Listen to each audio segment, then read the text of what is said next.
मुझे मालूम नहीं।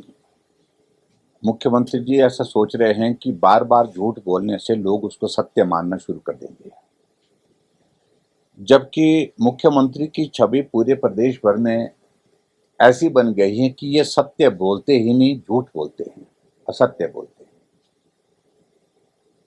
और सबसे बड़ी बात होती है कि क्रेडिबिलिटी एक बहुत बड़ा विषय होता है नेतृत्व के साथ। जो बोला जाता है उस पर लोग भरोसा करते हैं कि नहीं करते हैं।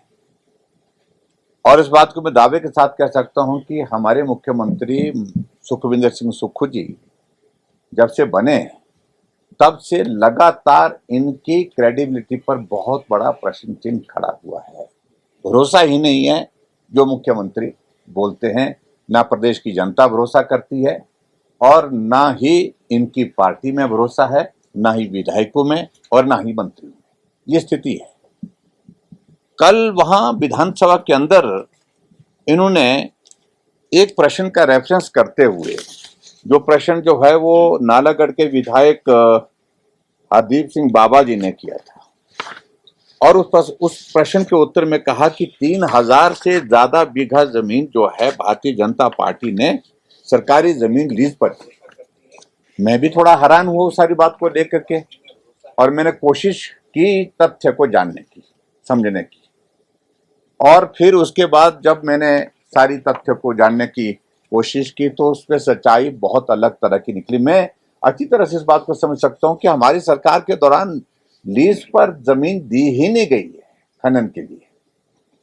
और जब सारी चीजें निकल आई तो लीज जो है वो दी गई 2006 में, कांग्रेस की सरकार थी। 2004 में कांग्रेस की सरकार थी। 2003 में कांग्रेस की सरकार थी। 2007 में कांग्रेस की सरकार थी और 2003 में कांग्रेस की सरकार थी। 2002 में, मतलब लगातार सारी की सारी टोटल ये लीज जो दी गई है, जितनी भी लीज दी गई है, ये सारी की सारी कांग्रेस की गवर्नमेंट में दी गई है मैक्सिमम। एक आदि को छोड़ करके पूर्व की सरकार, बीजेपी की सरकार धूमल जी के नेतृत्व में रही है उस वक्त। और उसके बाद धूमल जी की सरकार में, वीरभद्र सिंह जी की सरकार में, ये जो लीज पर दी गई जमीन इनकी रिन्यूअल भी हुई है जो नियम के मुताबिक होती है। और उसी तरह से भारतीय जनता पार्टी की सरकार में भी मात्र सिर्फ रिन्यूअल हुई है। लीज जो है सारी की सारी कांग्रेस की गवर्नमेंट ने दी है। जब ये तथ्य सामने आए तो मैंने समझा उचित रहेगा कि हम विधानसभा के अंदर, जो मुख्यमंत्री ने कल जो एक पिक्चर पेंट करने की कोशिश की कि भारतीय जनता पार्टी की सरकार के दौरान जो जमीन लीज पर दी गई है, ये बहुत बड़ी जो है वो एक हिमाचल प्रदेश की जमीन को जो है एक तरह का नीलाम कर दिया। इस तरह के शब्द का इस्तेमाल किया उन्होंने कि भाई लीज पर दी, हिमाचल बेच दिया। ऐसे शब्दों का इस्तेमाल करने का उनको बड़ा शौक चढ़ा उसमें। जब हकीकत आज सामने आई तो मैंने आज विधानसभा के अंदर उस रिकॉर्ड को स्टेट किया है। ये सच्चाई है जो मैं बता रहा हूं। और उसके बाद मैं बोलना नहीं चाह रहा था कि 2024 में इनकी सरकार बनने के पश्चात जो सदन के अंदर है, एक विधायक महोदय जी, उनकी पत्नी के नाम पर भी लीज है। वो 600 बीघा एक ही लीज है। वो सिर्फ नालागढ़ की बता रहा हूं मैं, नालागढ़ की। इसके अलावा 5-6 जगह लीजेज उनके नाम पर और है। मैं उन सारी चीजों को लेकर के ज्यादा नहीं कहना चाहता हूं, लेकिन सच्चाई ये है कि पूरे राजनीतिक संरक्षण में नालागढ़ बद्दी से लगभग 1000 के लगभग हाईवे जो होता है, हाईवे जिसको बोलते हैं, जो बड़ा एक टाला होता है, वो हिमाचल से खनन करके बजरी रेता पंजाब में पहुंचा रहे। उस पर कार्रवाई करने का क्या क्या आपके पास तरीका है? और वो पॉलिटिकल संरक्षण में हो रही है, नालागढ़ में भी और बद्दी में भी। और संरक्षण कौन दे रहे हैं? दोनों जगह आप ही हैं, आपकी ही सरकार के नेता हैं। इस सारी चीज को लेकर के मैं खुलेआम कह रहा हूं। इसलिए मेहरबानी करके मुख्यमंत्री जी इस बात को सोचें कि कहने से पहले तथ्य को जानना चाहिए, समझना चाहिए।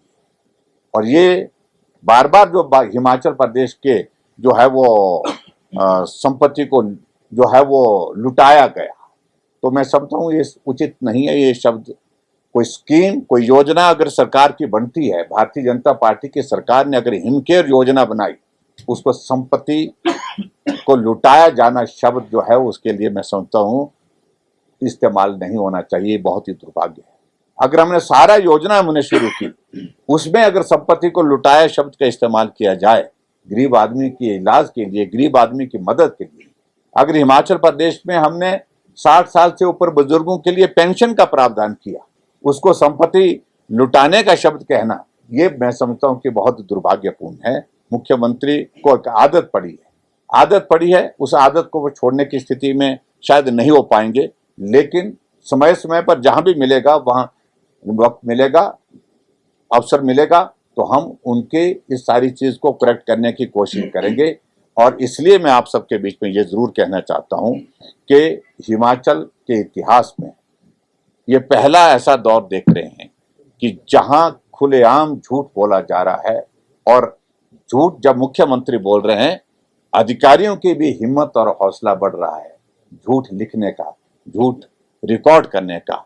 और विधानसभा के अंदर जो भी तथ्य प्रस्तुत किए जाते हैं उसमें फैक्ट्स चाहिए होते हैं। अधिकारी बजट का डॉक्यूमेंट में, उसमें भी बहुत बड़े स्तर पर जो है मैनिपुलेशन हुई है, जो हकीकत है, सच्चाइयां हैं, वो छुपाई गई है, और गलत तरीके से जो चीजें जो वहां पर प्रस्तुत की गई हैं, वो भी एक बात है जिसका मैंने विधानसभा के अंदर अपनी बात कहते हुए जिक्र किया है। और उसके अलावा अभी विधानसभा में भी यही किया जा रहा है, फैक्ट्स नहीं दिए जा रहे हैं। इसलिए मैं बार बार कहता हूं, अधिकारी मेहरबानी करके अपना काम करें, राजनीति करने के लिए वो आगे ना आए।